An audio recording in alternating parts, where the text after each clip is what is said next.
Okay, hey everybody, this is Mr. Lamb and happy Friday, and I just want to give you a quick little video of lesson today. And our lesson is going to be all about transformations and looking at equations and determining the transformation that occurs.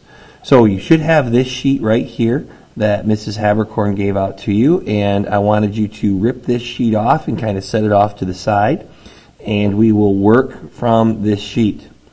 And what we're going to go over today is this set of problems. And so if you look at the instructions, it says in exercises 1 through 6, describe the transformation of f of x represented by g, then graph the function using your description. Okay? So we want to look at the description, or we want to come up with a description based off the equation here. And this is what we talked about when we did that large group review at looking at the different transformations. Okay? And what we want to do is we want to be able to look at this sheet right here, and then based off of this sheet decide what's happening to our parent function, which is x squared. So remember that the parent function is that function right there. Okay? So if we look at this number 1 here, we have g of x equals x squared plus 4. So you can see what's happening. I've taken my original function, f of x, and I have added 4 to it. So we have, if you want to write this down, you can. We have f of x plus 4. And so what we need to do is we need to go back to this sheet, and we got to find where on this sheet we have our original function and we've added something to it. And you can see right there that that's a vertical translation, where 4 represents how many units we've gone up. So if we want to describe this, what we have to do is down here we have a vertical translation, 4 units up. And that's the first thing we have to do. The second thing that we have to do is we have to go ahead and graph what that new function is going to look like. And so if you remember, the original function is that u right there. And so I just sketched it in kind of lightly so remember what it looks like. The new function is taking this graph right here and moving it 4 units up.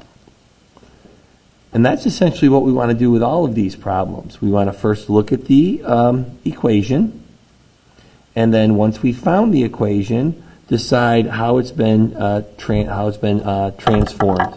In this case, because it's a plus 4, it's going to be 4 units up. Okay, let's move on to the second one. The second one, g of x equals x minus 1, the quantity squared, sorry that got cut off a little bit, minus 3. So there's 2 things happening to this. You can see we've got the minus 1 right here, so that tells us something that's happening, and the minus 3 over here, so that's also telling us something that's happening. And so we got to look at our sheet and be able to describe those 2 things that are happening. So let's talk about this x minus 1 that's inside right here first. So I'm going to go to my sheet and I'm going to see where I have an x minus something on the inside.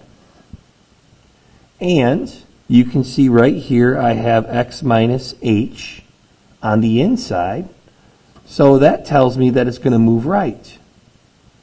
Okay, horizontal translation to the right. And so when I want to make my description of what happens with this negative 1, it's going to be a horizontal translation, 1 to the right. Okay? That's what that minus 1 does in there because of our rule of 1 unit to the right. Now, we also want to address the minus 3 here. Okay? So the minus 3, that's way on the outside, on the back end. So if we look here, where do we have something where we're subtracting on the back end? Right here. So that will tell me that it moves 3 units down, which is a vertical translation. And so what we need to write is we need to write vertical translation 3 down. Okay. Now we want to graph it. And so I'm going to draw in my original graph again, just so we remember what it looks like. And what we want to do is we want to take that graph and we want to move it 1 unit to the right and 3 units down. So 1 unit to the right, and I'm going to start right here at this point, 0, 0, move it 1 unit to the right, and 1 unit to the right is actually right there, halfway through, and then 3 down, 2, 3. And that point has moved. And so we have that right there. Just a rough sketch of it. All right, the third one. The third one, we have 2 things happening. We have the negative out front here, and we also have the +9 on the inside here. Okay, so let's talk about this negative. This negative is on the outside. It's kind of out front. If you want to think of that as a -1 out there, if we have a -1 that's outside or out front, it's a reflection in the x-axis. So this negative stands for a reflection in the x-axis. In x-axis. And so we want to write that down. That's our transformation that deals with the negative. We also have a +9 that's here on the inside. And so we have to look at where we have an addition on the inside. And you can see right here where we have f of x plus h. That's an addition on the inside. That tells us that our transformation is a horizontal translation to the left. And so what that means, what this +9 means, is that we're going to move it to the left 9. And so we say that's a horizontal translation. And we'll just say H trans moving forward. Sorry, my arm's in the way. 9 units. And that's going to be to the left.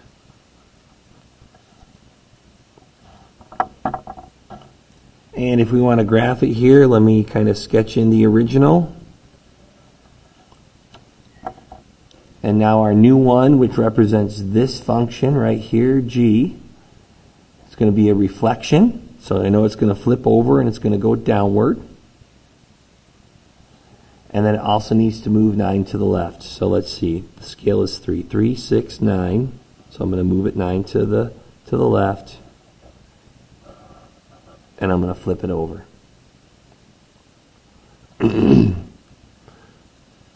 All right. Real quick, number 4. Number 4, you can see we're just subtracting 7 on the outside. So when we subtract 7 on the outside, it is down 7, which is right there. And so that's going to be a vertical translation, 7 down. So we'll say V trans 7 down. If we want to draw it in there, I'm going to kind of just sketch in my original once again, just as a reference. And we're just going to move that 7 down. So 2, 4, 6, 7. And there's my new one. All right, number 5. So we'll do all 6, and then you can have a nice day. Okay, 2 things happening. First of all, the -6 on the back end here. Hopefully by now we know that that means we're going to move it down. So that's going to be a V trans 6 down. And notice we've got a 1/3 times x squared. So really when we're looking at this, this kind of looks like that. If you want to throw some parentheses in there, it's 1/3 times our parent function, or a number times our parent function. So if we go to our chart, where do we have a number times the function? And it's right here. It's a vertical stretch. So 1/3 times our function. So this is a vertical stretch and vertical shrink. If this number is between 0 and 1, it's going to be a vertical shrink. So we would say a V shrink by factor of 1/3. Okay, hopefully we can see that. Let me slide it up a little bit. There we go. All right, so now what does that look like? So we know we're going to have our original sketched in there once again. Excuse me. We know we're going to have to move 6 down, and it's going to be shrunk vertically, so it's going to be squished downward. And so it's going to look kind of like that. All right, lastly, number 6.